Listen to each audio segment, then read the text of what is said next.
Once the team reaches there, they'll cause arrest and take transit remand. So among these the 4 arrested, is there any boyfriend of the Sonam has also been with? It appears like yes. So when are you going to bring them to Shillong? As and when we get the transit remand. What can we expect like a possible time for the formalities to be done to bring them? I can't say. It all depends on the court out there. Once the transit remand is given, I think today only you should get transit remand and should be moving from there.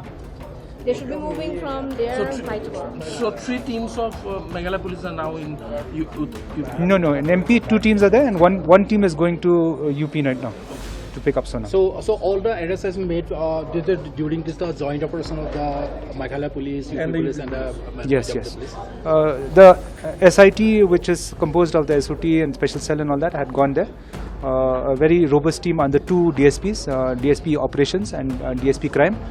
And with the support and help from MP and UP police, we got these people. Is it true that Sonam has called herself and she turned out to the police?